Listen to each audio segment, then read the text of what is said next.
Hello everyone, এই যে ছোটোখাটো মানে অল্প একটু ছোট ভিডিও নিয়ে আসলাম। এটা হচ্ছে ওর বাবার এক স্টুডেন্টের বিয়ের, এটা হচ্ছে মেয়েটার গায়ে হলুদের দিন। আসলে আমরা যেতে চেয়েছিলাম না, কিন্তু ও বাড়িতে এসে আমার ছেলের, আমার শাড়ি আর আমার ছেলের এই যে ম্যাচিং সব পাঞ্জাবি দিয়ে গিয়েছে। তারপরে আমরা প্রায় 9টা সাড়ে 9টার দিক গিয়েছিলাম, 10টায় বেজে গিয়েছিলো আমাদের যেতে যেতে। তো ওখানে গিয়ে তারপরেও ওদের এখনও হলুদ সন্ধ্যা শুরু হয় নাই। তো আমার ছেলে তো বসে থাকতেই চায় না, আসলে কোথাও গেলে ওকে নিয়ে আর কি অনেক হয়, ও থাকতে চায় না। আর এই যে ছোটো ছোটো মেয়েরা অনেক সুন্দর করে সেজেছিল।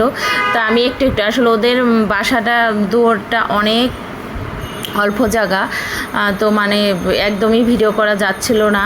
এখানে সবাই যে হলুদ সন্ধ্যার জন্য আর কি সব কিছু নিয়ে এখন লাইন দিয়ে যাচ্ছে। তো আমি একবার একটু যেহেতু বসতে পেরেছি বাবা, আমি আর উঠতে চাইনি। এই তো তারপরে মা ছেলে দুজনে একটু ছবি তুলেছি, আবার এই যে ওকেও একটু হলুদ দিয়েছি, কেকটে খাইছে, তখন আর ছবি তুলি নাই। আসলে আমার আসার জন্য আর কি ব্যস্ত, প্রায় 11:30 বেজে গিয়েছিলো। আর এখানে এই তো পরের দিন হচ্ছে ওর বিয়ে ছিল।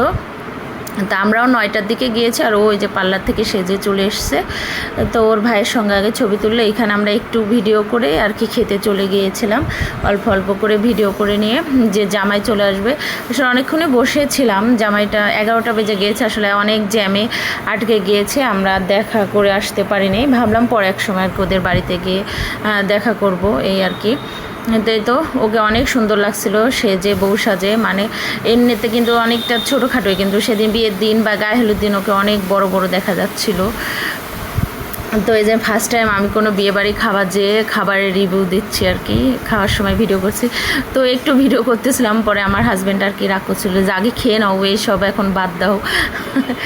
তো এই তো এখানে হচ্ছে সিম্পল কিছু মেনুই আর কি, সাদা পোলাও ছিল, স্যালাদ ছিল, আর হচ্ছে সবজি, রোস্ট আর খাসির মাংস আর বোরহানি, আর হচ্ছে জর্দা ছিল। তো আমরা জর্দাকেও খাইনি, ওইটা আসলে পছন্দ করি না, এর জন্য আর খাওয়া হয় নাই। আর খাবারগুলো মোটামুটি ছিল, বেশি একটা যে ভালো ছিল তাও না।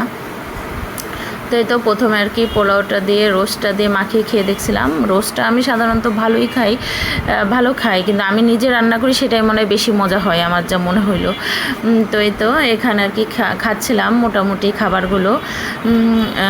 আমার ছেলেকেও আমার পাশে বসেছিল, ওর বাবার আবার আরও স্টুডেন্ট, তার গার্ডিয়ান ছিল, তা সবাই এক টেবিলে আর কি বসেছিলাম। তো এই তো এখন আর কি খেয়ে নিচ্ছি, আর সালাদ দিয়ে, তারপরে হচ্ছে রোস্টটা দিয়ে আমি বেশিটা খেয়েছি আর কি, মজা হয়েছে। খাসির মাংসটা মোটামুটি, ওদের একটু লবণ ঝাল কম হয়েছে, আমরা তো আবার একটু ঝাল খেতে বেশি পছন্দ করি, এর জন্যে।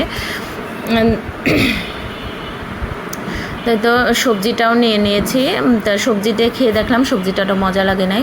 তারপরে আর কি টেবিলে খাসির মাংস এসে গিয়েছিলো, তা ওর বাবা বলে তোমাকে এক পিস খাসির মাংস দেবো কিনা। তা আমাকে পরে বললাম যে ঠিক আছে, এক পিস দিয়ে দাও যে খেয়ে দেখি কেমন মজা হয়েছে। এই সবজিটা মজা হয় নাই বলে এক পাশে রেখে দিলাম।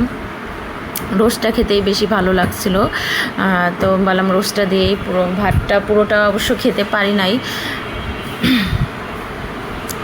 তাই তো এই যে এক পিস আর কি খাসির মাংস, আর ওর বাবা দেওয়া তো যেহেতু প্রচুর তেল ঝোল, আমি তো আবার তেল মশলা ঝোল খেতে একটু পছন্দ করি, ওর বাবা একদমই ঝোল দিচ্ছিল না, আর অত লোকজনের মধ্যে আমি চাইতেও পাচ্ছিলাম না।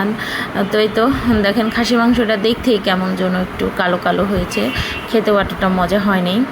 তো এই হচ্ছে আর কি ছোটোখাটো একটা বিয়ের ভিডিও, হলুদ সন্ধ্যা থেকে। আর বিয়ে তো কিছুই ভিডিও করতে পারিনি, কারণ আমরা চলে এসেছিলাম, এর জন্যে প্রায় রাত 11টা পর্যন্তই বসেছিলাম, জামাই তখনও আসেনি। তো এই তো ছোটোখাটো একটা ভিডিও আমি এখানেই শেষ করলাম। যদি কারোর ভালো লাগে আমার এই ভিডিওটা দেখে, অবশ্যই লাইক কমেন্ট শেয়ার করবেন। যারা আমার ইউটিউব চ্যানেলটা থেকে দেখছেন তারা আমার চ্যানেলটা একটু সাবস্ক্রাইব করে দেবেন, আর যারা আমার ফেসবুক পেজ থেকে দেখছেন তারা আমার পেজটা অবশ্যই ফলো দিয়ে দেবেন। আর ভালো লাগলে অবশ্যই লাইক কমেন্ট শেয়ার করবেন। তাই তো আমরা এখন খাওয়া দাওয়া আস্তে আস্তে করে শেষ করে নিচ্ছি। আর এই তো আমার প্লেটের যে কী অবস্থা, আমি আর খেতে পারি নাই, এভাবেই রেখে আর কি চলে এসেছিলাম। পরে আমার ছেলেকে একটু জোর করে ছবি তুলেছিলাম একটা আর কি, সে তো মেয়ের ওইখানে যেতেই চায় নাই, এই যে জোর করে ছবি তোলার